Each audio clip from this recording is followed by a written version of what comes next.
All right. Hey, sticking in the NFC again. We got 2 more games in the NFC, and then we're going to flip over to the AFC. Cowboys versus Packers. Packers are currently sitting plus 7.5. Road underdogs. The point total sitting at 50.5 as well. They go to Dallas and Jerry World and play a team that is 9-day difference at home. So it's a tough draw for the Packers as they go in and play the Cowboys, who are literally a separate team on the road versus at home. Dallas averages 37.5 points per game at home, which is nearly 6 points better than the next closest team. Dak's yards per attempt was almost 2 yards higher than in the 9 road starts that he had. Although they finished 17th this season in yards allowed per game, advanced metrics for Green Bay are far worse on the defensive side of the ball, and they rated as a bottom 5 unit in DVOA and success rate. So, again, tough draw for the Packers. Jordan Love, he is ascending. These rookies and young talent, skill position players on the offensive side of the ball, they are also ascending. It's going to be an awesome next few years for the Green Bay Packers, but I'm not so confident that they're going to have a happy ending here in the playoffs. Brendan, this game, you got the 7 in the hook for the Packers. Cowboys are at home where they're a 9-day difference. Dak's playing amazing football. Mike McCarthy playing against his old team and the Packers. Another juicy storyline. It doesn't get any better than this. So we're looking at a revenge game for Mike McCarthy.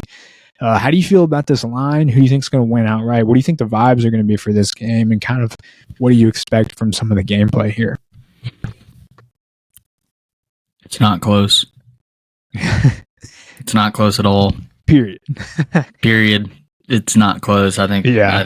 I don't think that the Packers have been playing really well, and they're really excelled at the end of the year to get into the playoffs.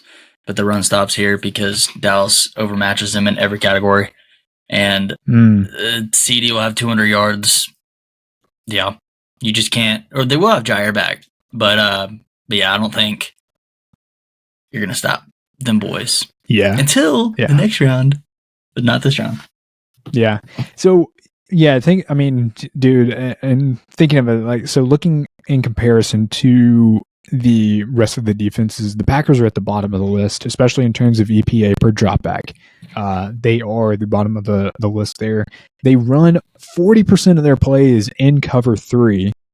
And if you're an X's and O's guys and you keep up with that stuff in the football, then Dak shreds zone coverage, especially cover 3.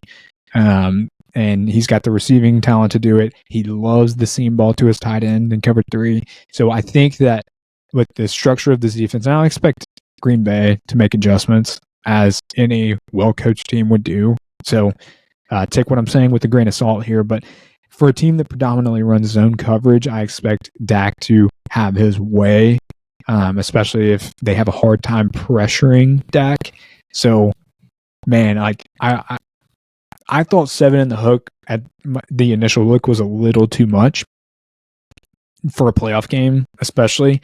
But as I thought about the narrative more of Mike McCarthy facing his old team, as I thought about the Cowboys being at home in comparison to being on the road, and as I dug into some of the numbers a little bit, it's hard for me to get on the train of the Packers keeping this close, let alone covering.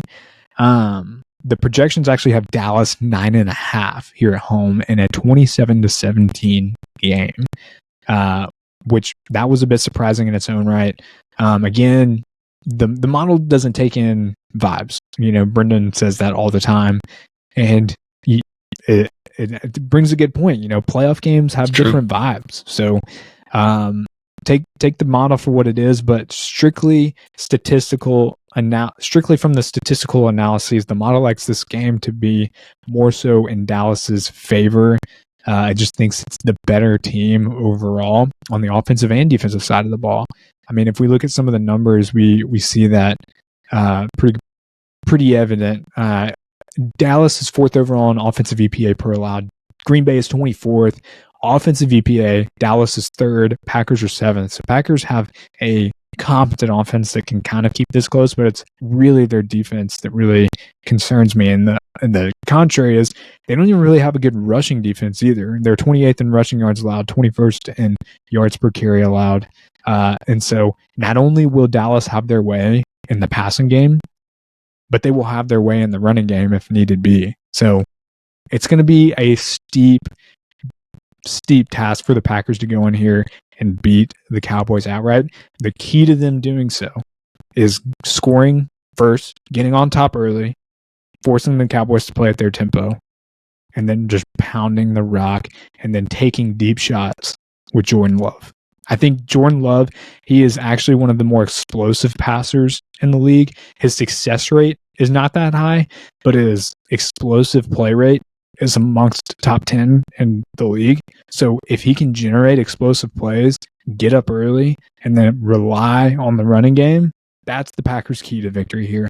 But there's more scenarios in which the Cowboys win this game and potentially run away with it than which the Packers do, which is why I'm on the Cowboys to win outright.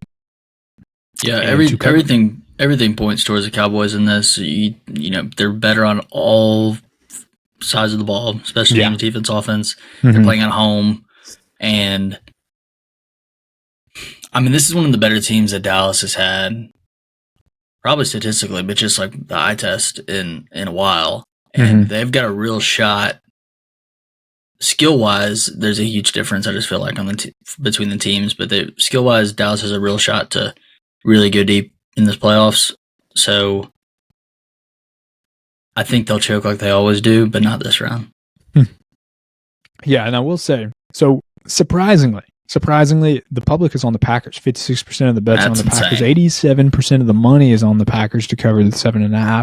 So we're actually in the minority here, thinking that Dallas can cover. I will say, for the Packers, one thing that they have going their way, and another reason they can win this game, a battle of the X's and O's and coaching. I personally would rather have LaFleur calling my games than Mike McCarthy. Nothing against Mike McCarthy, but I think he is rather incompetent at times. And, you know, there was a reason that Green Bay parted ways with him. If you want to go back and dig up that hole, go listen to Aaron Rodgers and how he talked about how Mike McCarthy ran the offense in his latter years. So I would rather have LaFleur calling the plays, especially on the offensive side of the ball. I trust him in the coaching department more so than I trust Mike McCarthy. So as a Packers fan, if you're watching this, you can rest easy knowing that your coaching is probably going to be better, or you have a chance because your coaching, especially your offensive-minded coach, is better than the guy on the other sideline. So that's something. We don't have any Packers fans watching this right now. Hopefully. Hey, if you're a Packers fan, chime in, let us know.